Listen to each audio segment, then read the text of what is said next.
22 minutes.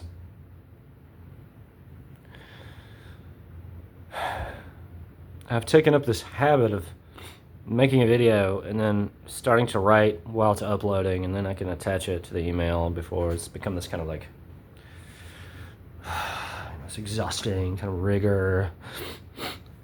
It's funny when I watch these videos, I'll go back and I'll watch them. I usually always watch them the first time. It's funny to see like my vocal registrar moving up and down, in relation to how I feel.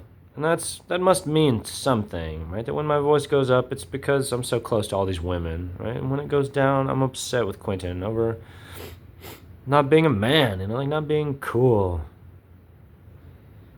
right? And so it's all just sitting on me so heavy. It's all just sitting on me so heavy. When I think about that Fiona Apple interview, whenever year that was, I know the Rolling Stone article came out in 2016. A lot of this information is from that, but I've also seen a couple interviews of hers. And so we all we all get into show business. We all say, oh, I want to be an entertainer. I want to do art, and if you're pure, you're probably not interested in psychic occultism and like all these like aloof sort of things, and it feels pretty obvious when I see Fiona Apple that she seems like a good woman, like that she's like just wants to sing a song, And so when she started dating Paul, and it just got weirder and weirder and weirder, and she's like with him like on the night of the Oscars, and they're both like railing coke and talking about how great they are and how pissed off they didn't win, and like all these things. Isn't that like not cool? That's kind of not cool, right? To say, oh, me, I'm so great, right? Isn't it actually cool to say, right, the Oscars are dumb, I make movies because they're awesome? Isn't that kind of like the more appropriate? Right? And so how did it feel, Mikey Madison? You got anything to say about that comment? Don't ever forget where you came from? Is that? And my point is that they're all so fed up with it. They're all, right, that this is... It's not a joke anymore. It's not a game. They see a real alternative, And the only man that can fucking tame all these women is just as fucked up as Quentin is. That's the point, isn't it? Right? And so these women tried to be gracious about it. And then essentially they've been just like me. They've been a blunt fucking sledgehammer just pounding my psyche saying, please, you're so fucking cool. Be cool. Figure this out. Get us away from this hideous, ugly thing. Yes, that's like what I'm saying. And it's so sad. It's so sad when you think about it. The idea of him never reconciling, and the thought of Mikey, like, hearing him as a telepath, like, in that moment, it's guaranteed, it's done, it happened. Everyone in town knew it, right? And this is the real sickness of Hollywood. This is where it's really, the metaphysics has steeped into such a fucking bile that it has to be aborted forever. That everything that's attached to him and like how he sees it, and any sort of like disciple that wants to call him master, right? They gotta go. They gotta take their sorcerer hat off forever, right? For everyone in town, right? To let him make that film, to let him treat these women that way, knowing that all of them were gonna do nothing but look them in the eye and say, wow, that was hard, I bet. Right, that this is the point, right? That like all those women, they've been pissed off since fucking December, since January of 2023. That's my dog, sorry. Because they got a raw deal, right? They wanted to speak to me, no psychic bullshit mind games. Right? Anyway, I'm tired of writing about it. I'm tired of feeling like I destroyed someone's marriage because I don't respect them as a psychic. Is that... Right? That says something about you as a psychic, doesn't it? Not me as a man. And my point is that he wasn't ready. This is what I say when I'm like, oh, I'm just as fucked up as Quentin. It's like, this is why, right? This is, right, that he has this deep trauma. He has this deep psychological thing that defines his heart and defines his mind, And those women, seeing him for what it is, right, seeing the full emotional picture, they said, we don't believe that Brian understands the full scope of what you're trying to do here, and he became apprehensive when you refused to speak to him. That doesn't mean he's not the ultimate man to help us feel good about this movie. Yes, that's what I'm saying. Right? And in refusing them, right, everyone lost their magic privileges, right? That you're all you don't understand magic. None of you people understand magic at all. Esotericism, right? Spirituality.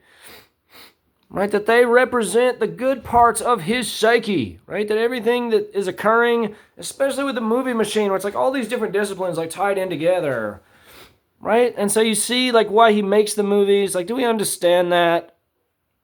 That it became, right? That this last 10 years he's been processing it in a real way in terms of how his relationships have gone, like how people see him, right? How he is biologically, how he is intellectually, spiritually, right? And so these women saw me and said, we can see what you can't see, but what you can't see is that his mind is not like an actor's. It's not the same anymore, you know? You just have to be cool, you know? You just have to be cool, that's all.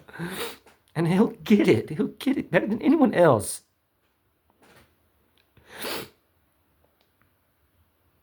So, right, the answer's all in himself. Right? And if he only realized between Django and the Hateful Eight, which is kind of feeling like spiritually appropriate since Django was a love story where the guy and the girl got together. Right? Again, it's all a spiritual, psychological manifestation. You know, it's like my first novel, Sea Dream, is about a quadriplegic, you know, because I feel that I can't move and speak in the world. You know, like that's like how I see it. You know, that I have, you know, that it all just like flows by me, and the quadriplegia stems from, right? But my point is that it addresses my psyche. That's the point, right? And so if the scenes have whomever, have the critic making these crude, asinine jokes while he's binding up a woman, right?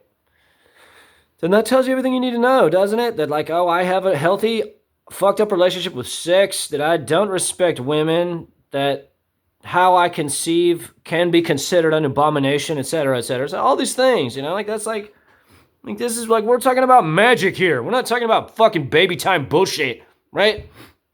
I want baby time bullshit, right? I don't want magic. And this is what they saw. This is what they saw. A genuine loving man. That's the point. Who said, I'll help you. Here's why. And I had 1,000 fucking legitimate reasons that never involved tying up Mikey Madison or Sydney Sweeney. Right? So, I don't have anything else to say. I don't know what else to say. I don't know what else could be said. You know, that entire industry is so steeped in bile, is so steeped in ignorance. You know, this isn't, right? This is not a game. This is not a joke. That's like how I felt at Tribeca. When he turned his back, I said, what is this? Like, what is occurring right now? This is this guy's fucking event. He goes through all this, right? And he's got the balls to act like he don't need to say something to me after all these months. Yes, it was petty. I acknowledge that. But at the same time, fuck you. Right? This is magic. This isn't, right? And so my voice lowers because I'm upset, because he, you know, we have to love each other. We have to like be cool now. You know, like he wasn't cool, and I wasn't cool in reaction because I didn't realize how sick he is. And so now he's ready to address it. Right now, right? This is the point. This is why I've seen everything. This is why it's all kind of threadbare, right? Because his last two films have both been addressing this in their subtle psychological way. The Hateful Eight is all men being violent with each other because he can't address his feminine side. Right? And Once Upon a Time in Hollywood is about two male friends, something that he needs desperately. He has no one that he can talk to. And he was showing me, this is where I was a horse's ass, and I'm so sorry. He was showing me, oh, I do love you, and my mind is so complicated, and I have things that I need to talk with you about, but I don't really know how to do it because you represent something that I can never be. Confident and talented and whole. And he didn't realize that I was broken, and I didn't realize he was broken. That's why it's funny, you know, that's why it's becoming funny. But to disavow my allegations, to say that forcible rape is not worthy of a conversation, to say that I, as a legal citizen, as a loving creature of God, have no access or right to these women when it feels pretty obvious that they're like desperate to get to me, right? That suggests that none of you understand magic and have no business alleging any sort of esoteric understanding. Right? That the psyche is divided into two halves, right? And so now Quentin has no choice but to address his feminine side because I occupy the same real estate and I'm a man. That's the point, right? And so he could have looked at me like a man and said, what'd you think of the book? Got any questions? Right? And that would have been subtle enough, right? He could have said something. He could have justified the feminine side inside of him a single time along the way. And so now, right? Every time any of you look at him, you can all wonder, right? What sort of fucked up shit is he doing to these women now?